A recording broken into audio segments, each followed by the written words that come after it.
What do camp, tropical, and bowling all have in common? Stick around.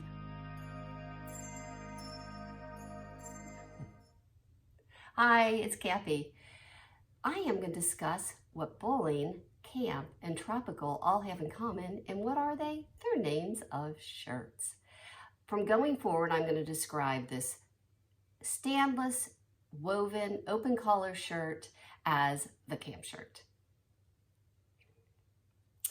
So this is Friday Sews. Thanks, Jen, so much for setting it up.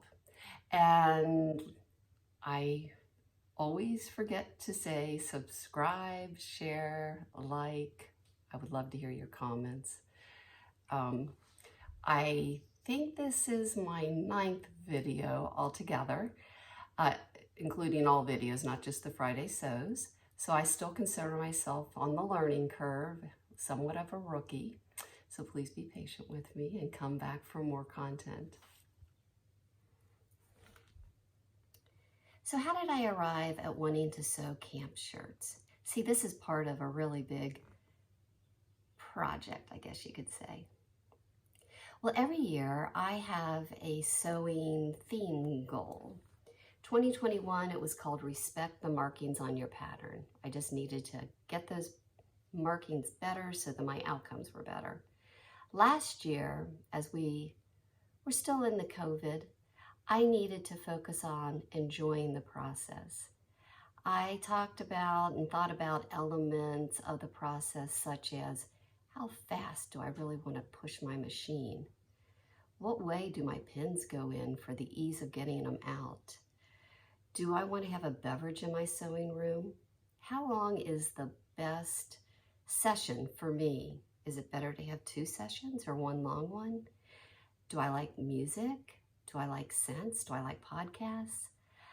I had to kind of work out all these things so that I was taking a step back and not focusing on the end product, but focusing on enjoying the whole process, the whole practice, if you will. So this year, I'm going to go back and get in the weeds. I want to learn the basics again. I want to be able to sew a collar without questioning the instructions. I want to have my technique. I want to know on a placket where the buttons go exactly. I want to know on a cuff which side's better for interfacing. What's better, a continuous lap or that other thing? I can muddle through, but I don't have them nailed. And so that's what I would like to strive to do this year. I hesitate to use the word couture or tailoring, but I would like to take steps in that direction. So as it being June now, and I started this in April, the winter seasons had kind of gone away. So making a traditional shirt was not the best idea. Okay, so I gotta say something. You know Tomcat Stitchery, Whitney, who's fabulous? You know how she has allergies and her eyes get dry and all that? I live 2 hours from her and I have the same allergens here. It is real. I don't get dry eyes. I get runny nose, scratchy throat, full sinuses. So I'm gonna have to hit the sneeze button here for a second and I'll be right back. Okay, so as far as practicing this new sewing that I want to do, this deeper dive, this getting in the weeds sewing, I decided to take advantage of the fact that I can sew for young boys. I have 2 grandsons and they like it when I sew for them. Well, obviously the advantage of sewing for boys is that they require less fabric. The projects generally go a little faster.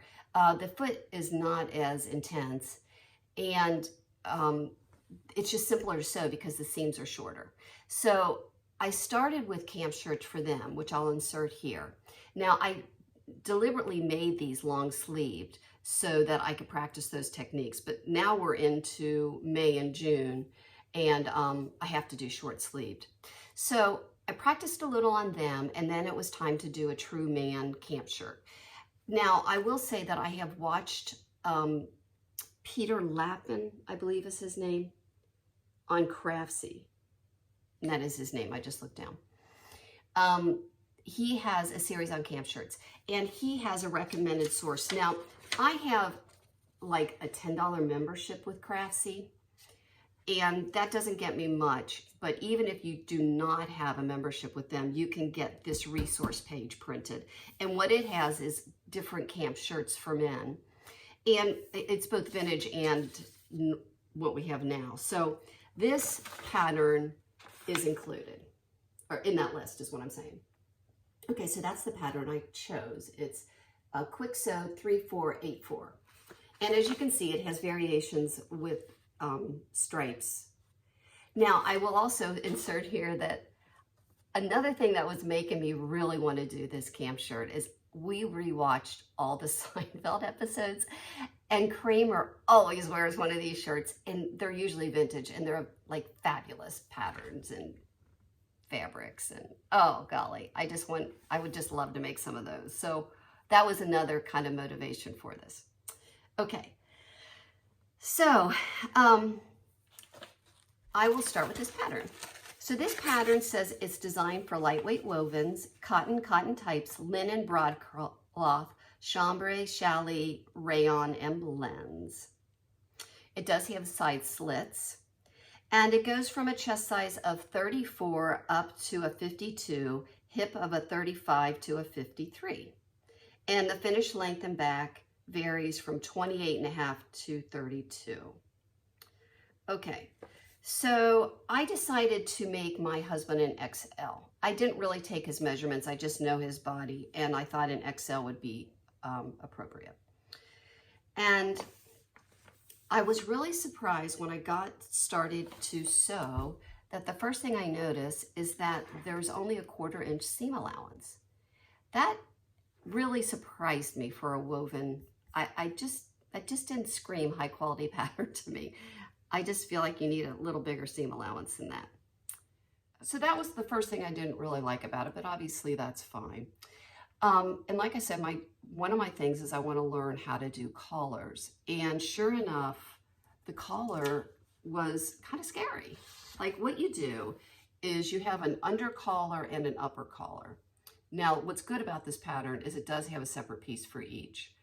And so you sew them together and you put the interface side is your facing. And I accidentally flipped this, but anyway, it goes against the fabric when you're sewing it on.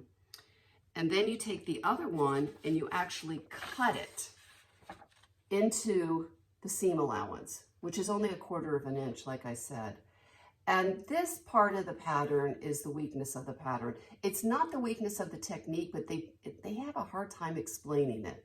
And I went on pattern review, and other people also agreed with me that this was, the first time through, it's a little confusing.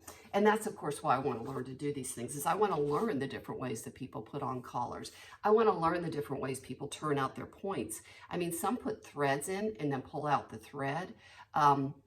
Linda Lee doesn't cut her corners. She folds them over and presses them. And then, like, for example, it didn't have anything about understitching. And understitching, if you recall, is when you take the under part of the piece and you sew down the seam allowance, and that enables it to have a soft little bit of a turn of fold so the seam doesn't, the under part of the collar in this case, doesn't pop through. It didn't have that on there, so I went ahead and did that, but that was some just gray areas. Now what I learned is I also understitched the facing, and I didn't think, I mean, it wasn't in the instructions, I just did it on my own, and I forgot that there's going to be a break point, and then that facing's going to be exposed. So I took my understitching up a little too high, and it's visible, but you know, no one's going to know but me. Now, the other thing is I really still need to improve on is, like, at the shoulder seam where that facing comes, sometimes it meets good and sometimes it doesn't, you know, it's like, so I just tacked it down, but I need to improve that juncture for sure. But overall, I'm really happy with the pattern and the result. Let me show it to you.